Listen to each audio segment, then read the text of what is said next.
नमस्कार मित्र Bhagirathi study hub या आपल्या यूट्यूब चॅनलवर मी आपले सर्वांचे मनापासून स्वागत करतो। आज दिनांक 22/2/2024 म्हणजेच आता 1 वाजत आहे, पण आता 1-1.5 तासाखाली आपल्याला प्रसिद्धी पत्रक एक पडलेलं आहे पवित्र पोर्टलवर। तर त्याविषयी आपण माहिती पाहणार आहोत या व्हिडिओच्या माध्यमातून। खूप महत्त्वाचं प्रसिद्धी पत्रक आहे असं मी तुम्हाला म्हणेन। या प्रसिद्धी पत्रकाबद्दल माहिती पाहण्यापूर्वी तुम्ही जर आपल्या चॅनलवर नवीन असाल तर सबस्क्राईब करा, जेणेकरून पवित्र पोर्टल बाबत तुम्हाला कोणतीही जी काही अपडेट आहे ती तुमच्याकडून मिस होणार नाही। तर चला सुरू करूया।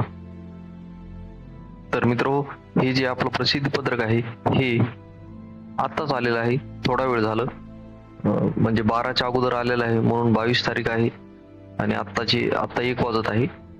आत्ताच थोडा वेळ झाला प्रसिद्धी पत्रक आले। या प्रसिद्धी पत्रकामध्ये 4 मुद्दे आहेत, पण हे 4ही मुद्दे आपल्यासारख्या अभियोग्यता धारकासाठी खूप महत्त्वाचे आहेत। त्यामधला पहिला मुद्दा आहे पवित्र पोर्टलवरील शिक्षक भरतीबाबत समाजातील विविध घटकातून आलेल्या सर्व निवेदनांना, सूचनांना सर्वेक्षण विचार करण्यात आला आहे।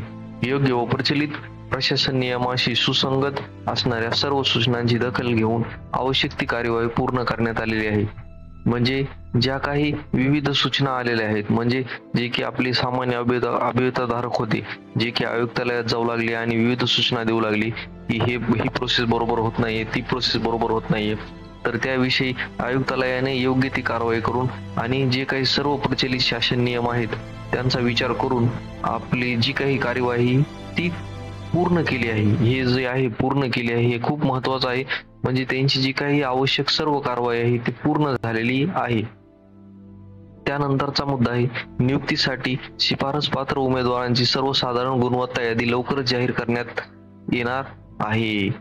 म्हणजे की जी काही आपली गुणवत्ता यादी आहे ती तयार करून झालेली आहे असं या विधानावरून आपल्याला समजते, जी की लवकरच जाहीर होईल। म्हणजे हा जे फेब्रुवारी आहे, हा फेब्रुवारी संपण्याच्या आत आपल्याला आपली गुणवत्ता यादी लवकरच जाहीर झालेली दिसेल, हे आपण नक्की सांगू शकतो।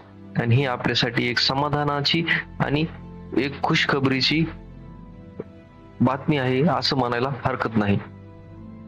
तर शिफारस पात्र उमेदवारांनी ज्या व्यवस्थापनाकडे शिफारस करण्यात येईल त्या व्यवस्थापनामार्फत सर्व मूळ कागदपत्रांची पडताळणी आणि प्रमाणपत्रांची पडताळणी करण्यात येणार आहे। म्हणजे तुमची शिफारस ज्या काही व्यवस्थापनाकडे होईल, म्हणजे समजा मी आहे एक सामान्य अभियोक्ताधारक आहे, माझी जर शिफारस हिंगोली या झडपीसाठी झाली, म्हणजे हिंगोली या जिल्हा परिषदसाठी झाली, तर माझे कागदपत्र पडताळणीची जबाबदारी जी आहे ही हिंगोली झडपीची असेल आणि त्यांच्या पुढे मला काही माझे सर्व मूळ कागदपत्र आहेत आणि प्रमाणपत्र आहेत ते मला सादर करावं लागतील। आणि त्यानंतर जे काही सर्व डॉक्युमेंट मी व्यवस्थित असल्यानंतर त्या मला नियुक्तीच्या सर्व सूचना ते प्राधिकरण देईल। त्यानंतरचा मुद्दा आहे स्वप्रमाणपत्र नमूद केल्यानुसार आवश्यक सर्व मूळ कागदपत्रे पडताळणीसाठी अभियोक्ताधारकांनी नियुक्ती प्राधिकरणाच्या निश्चित मुदत उपलब्ध करून द्यायची आहे व ती सर्व कागदपत्रे तातडीने तयार ठेवायची आहेत। म्हणजे आपण ह्या मुद्द्यावर असं ठामपणे सांगू शकतो की जी काही आपली नियुक्तीची यादी आहे ती लवकरात लवकर, म्हणजे फेब्रुवारीच्या आत, जे की सर्व आपण जर म्हणू लागलो 27 फेब्रुवारी 26 फेब्रुवारी ह्या ज्या तारखा आहेत, या तारखेला येण्याची दाट शक्यता आहे। कारण हे जे प्रसिद्धी पत्रक आहे हे त्याबद्दल आपल्याला निश्चितपणे सांगत आहे की तुम्ही जी काही सर्व कागदपत्रे आहेत ती तुमची तयार ठेवा। म्हणून मित्र, तुमची काही जेवढी काही कागदपत्रे असतील तुम्ही तेवढी कागदपत्रे लवकरात लवकर तयार ठेवा, जेणेकरून तुम्हाला ती नंतर तुमची धावपळ होणार नाही।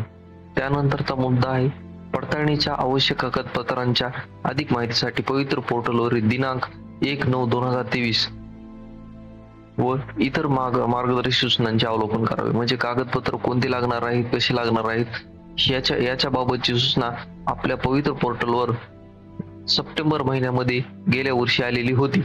तर त्याविषयी आपण ती जी PDF आहे ती एकदा सविस्तर वाचून घ्या आणि जे काही सर्व कागदपत्रे लागणार आहेत ती तुमच्याकडे तयार ठेवा, जेणेकरून उद्या पुढे चालून तुम्हाला कसल्याही प्रकारची अडचण येणार नाही।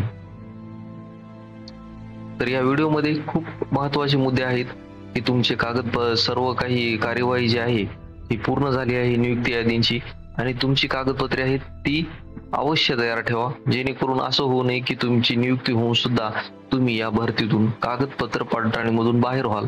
म्हणून मित्र, सर्व काही प्रोसेस झालेली आहे, भरती अंतिम टप्प्यात आहे आणि जे लागतील त्यांना माझ्या शुभेच्छा आहेत. अशाच नवनवीन व्हिडिओसाठी आपलं चॅनल सबस्क्राईब करा, जेणेकरून आपल्याला सर्व काही अपडेट कोणत्याही वेळी आम्ही देण्यासाठी उत्सुकपणे तयार राहू. जय हिंद, जय महाराष्ट्र.